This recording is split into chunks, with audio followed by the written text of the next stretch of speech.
أعوذ بالله من الشيطان الرجيم بسم الله الرحمن الرحيم يوصيكم الله في أولادكم للذكر مثل حظ الأنثيين فإن كن نساء فوق اثنتين فلهن ثلثا ما ترك وإن كانت واحدة فلها النصف. دی آیت مبارکه کی اتم حکم اتم امر ذکر کئ د ظلم د دفع کولو د پاره چې هغه په دور جاهلیت کې په میراث په باره کې د ظلم هغه یو رواجو چې زنانو ته معشومانو ته بوډاګانو ته او معذورانو ته به په میراث کې حصہ نه ورکوله او دا آیت چې دی دا د ما قبل آیت للرجال نصیب مما اکتسبوا چې د نارینه‌و د پاره په میراث کې برخه ده مما ترک الوالدان والاقربون وللنساء نصیب مما ترک الوالدان والاقربون پای کې اجمالاً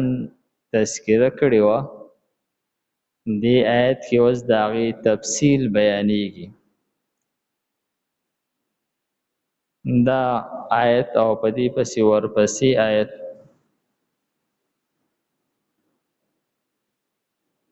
او د دې صورت آخرنی آیت چې دی دې آیتونو کې د پوره میراث احکامات بیان شوي دي نو دې آیت ته امهات الآیات ویل کېږي یعنی د قرآن پاک چې کوم اصل آیتونه دي په هغه آیتونو کې یو دا آیت مبارکه هم دی چې په دې کې د میراث پوره علم بیان شوی دی احادیث مبارکو کې د دې تشریحات راغلي دي دې ته علم الفرائض او علم میراث ویل کېږي دې ته د علم درېیمه حصه هم ویلې ده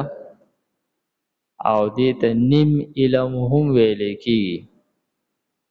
احادیثو کې د دې د زده کولو فضیلت راغلی دی او حدیث شریف کې راځي چې په علومو کې د ټول نه اول به د میراث علم چې دی دا د خلکو نه هیر کړلی شي نو بیا به چاته د میراث په باره کې پته نه وي چې د میراث حکم څه دی نو خلک به په خپل طرف نه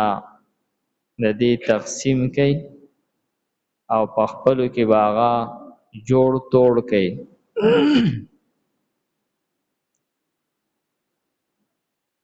نو فرمای یوصیکم الله وصیت کوي تاسو ته الله تعالی مفسرین فرمایي چې وصیت په معنا د فرض سره دی یعنی فرض کړی دی په تاسو باندې الله تعالی ستاسو د اولاد په باره کې حکم د میراث او فرمایي چې یوسی دا هغه حکم ته ویل کېږي چې هغه بیا منسوخ کیږي نه لکه څنګه چې یو سړی مري د مرګ په وخت کې چې کومه خبره وکړي بیا مړ شي په هغه خبره کې بیا څه تبدیلي نه راځي دغه شانتي په دې حکم کې هیڅ تبدیلي نه راځي دا د میراث حکم دی او یو معنی دی دا کړلی شي ده چې د یوسی معنی ده یو شی رسول عادل او په انصاف سره خپل حقدارانو ته. او یو معنی مفسرینو دام کړی ده چې وصیت هغه حکم ته ویل کېږي چې پاغه کې د مامور د پاره خیری، یعنی کله چې یو کس چاته دسی حکم وکي چې په دې حکم کې چې چاته حکم کړی دی د هغه پکې خیر دی، او څوک چې حکم کوي د هغه پکې څه خیر نشته دی، او حکم کون کې په دغه حکم باندې په عمل کول کې ډیر زیات اهتمام کون کې وي. نو دغه شانتی دا مسله هم ده لکه څنګه چې یو سړی وفات کیږي وصیت کوي، نو دا وصیت خو مړی ته څه پیدا نه خو هغه ژوندو ته هغه څه خیر رسول غواړي، او وای دا زما وصیت ته یعنی په دې باندې ضرور عمل وکړي. نو دا ټولې خبرې د دې حکم په اهمیت باندې دلالت کوي چې دا حکم دا یو اهم حکم دی. مسله د میراث یو اهمه مسله ده، او په الوات کې فرق کول یا زنانه محرومه کول دا محض د ځان سره زیاته دی، ځکه چې وروسته آیت کې راځي چې تاسو ته پته نشته دی چې په تاسو ته په دې وارثانو کې کم کس زیات نږدې دی د نفع په اعتبار سره. نو فرمای یوسیکم الله، وصیت کوي پوخ حکم کوي تاسو ته الله تعالی فی اولادکم ستاسو د الواد په باره کې. میراث چې د دې سبب یو تولد دی، یعنی الواد کېدل یا والدین کېدل. نو څوک چې په الواد کې راځي یا په والدینو کې راځي د دوی په میراث کې حصہ یو نسبت د زوجیت، یعنی خاون کېدل یا ښځه کېدل، دا هم هغه د میراث سبب دی. یو اخوت دی، یعنی رور کېدل یا خور کېدل، دا هم چې دینو سبب دی د پار د میراث. نو فرمایي چې یوسیکم الله، وصیت کوي تاسو ته الله تعالی فی اولادکم ستاسو د الواد په باره کې للذکر د نارینه د پاره برخه ده مثلو پشانتی حظ الانثیین د دوو زنانو د برخې. د نارینه د پاره د دوو زنانو د برخې برابر برخه ده. فرمایي چې په دې کې نارینه مخکې کړلو د فضیلت د وجې نه، او حظ الانثیین برخې د زنانو سره ولګوله د پاره د زنانو د برخې د خاص کولو، یعنی د نارینه د دوو زنانو د برخې برابر برخه ده. نو د زنانه برخې مخکې کړله د نارینه د برخې نه، د دې لپاره چې په دې کې عام طور باندې د هرس او د لالچ د وجې نه غفلت کولی کېږي. او فرمایي چې د نارینه لپاره د دوو زنانو برابر برخه ده. نو د دې وجه مفسرینو ذکر کړی ده چې په نارینه باندې د ښځې د لور او د خور نفقه دا واجب ده او په ښځه باندې د بل چا نفقه نه ده واجب، که دا خور ده او که دا ښځه ده او که مور ده، په دو باندې د چا نفقه نه ده واجب. او په یو سړي باندې د ښځې نفقه هم واجب ده، د مور نفقه پې هم واجب ده، د لور نفقه پې هم واجب ده او د خور نفقه. نو په یو سړي باندې د څلورو زنانو نفقه واجب ده او په زنانه باندې چونکې نشته دی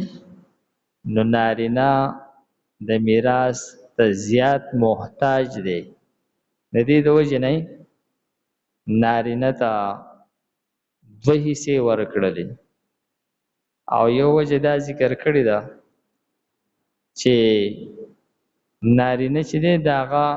د میراث بس دغه یو ځای دی، د خپل پلار یعنی میراث، او د زنانه لپاره د میراث ځایونه دوه دي، یو د پلار کور دی یو د خاوند کور دی. نو ګویا چې زنانه ته دوه ځای میراث میلاویږي، یو د پلار په کور کې یو د خاوند په کور کې. نو د ښځې هم دوه حصې شوې او د سړي چونکې صرف د پلار په کور حصه ده نو هغه ته یې ځکه دوه حصې ورکړلې چې د ده هم دوه حصې شي. نو دا ګویا چې په دې کې څه بې اعتدالي رانغله، بې انصافي رانغلله، بلکې دا بعینه انصاف دی. بله دا ده چې په دور جاهلیت کې خو هغه خلکو د سره د زنانه د میراث قائل نه و، بلکې زنانه به په ذات خود په میراث کې تقسیمېده. نو دغه شانتي په دې زمانه کې هم خلک د خور لور حصه ورکولو ته سره د دې نه چې هغه نیمه حصه مقرر شوې ده هغې ته نه دي تیار. نو که چېرې پوره مقرر شوی نو بیا به زیاته ګرانه وي په خلکو باندې. نو دا د خلکو سره د هغوی د مزاج او د طبیعت مطابق معامله وکړلی شوه. او فرمایي چې دا تقسیم چې دی دا خو د مرګ نه پس د خور برخه چې ده دا د دوو خویندو برخه د یو ورور برابر ده. که چېرې یو سړی په ژوندانه باندې د میراث تقسیم کوي نو دی به زامنو نه او لوڼو له بیا یو شانتي برخه ورکوي، یعنې څومره برخه چې د زوی له ورکوي هغه امره برخه به لور له هم ورکوي. بیا به داسې نه کوي چې زوی له به دوه برخې ورکوي او لور له به یو ورکوي، بلکې دواړو ته به یو شانتي برخې میلاویږي. که چېرې پلار وفات شي نو دا بیا د خور حصه ده چې هغه د دوو خویندو حصه د یو ورور برابر ده. فإن کن نساء فوق اثنتین، په دې کې اوله مسله ذکر کوي که چېرې یو سړی وفات شو او د هغه صرف لوڼه دي او دا لوڼې د دوو نه سیوا دي نو دغه مال به درې حصې کړلی شي. نو په دې کې به 2/3 دوه حصې دا د دغه لوڼو شي او دغه لوڼه به دغه حصې یو شانتي والي او دا یو حصه چې دا په باقي رشتہ دارانو کې بیا تقسیمیږي. نو فرمایي که چېرې زنانه زیاتې د دوو نه فلهن نو د دوی د پاره ثلثا ثلث درې میسه ته وي او ثلثا تسنیه ده دوا درې می حصے دي یعنی 2/3 ما د هغه مال جیداد ترکا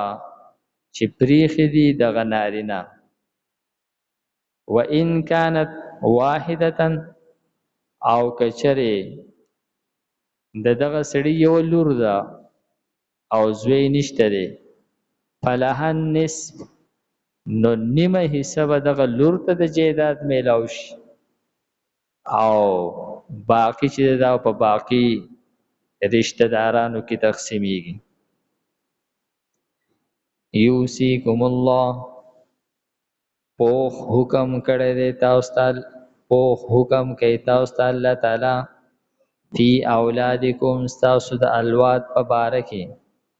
لید ذکری د پاره د نارینا برخدا مثل حد الانثیین د دو زنانو د برخې برابر فإن كنا نکچری نساء زنانا فوق اثنتین سیوا د دونا فلهن نو د دوی د پاره ثلثا دو درېمی دی ما د هغه مال او جیداد نه ترکا چې پاتې شوي دي د دې مړینا و ان كانت او کچری دا زنانا واحدتا یوا او نه د دې رور فلهن نصف نو د دې د پاره نیمه حصہ د جیداد ده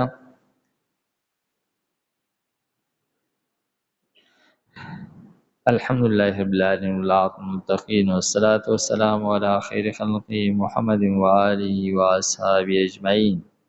پروردگارم ته د قرآن پاک سمجھ بوجھ را نصیب کې د مرګ نه مخکې د عمل کولو توفیق راکړي وصلی الله تعالی علی خیر خلقه محمد وآله وأصحابه أجمعين برحمتك يا أرحم الراحمين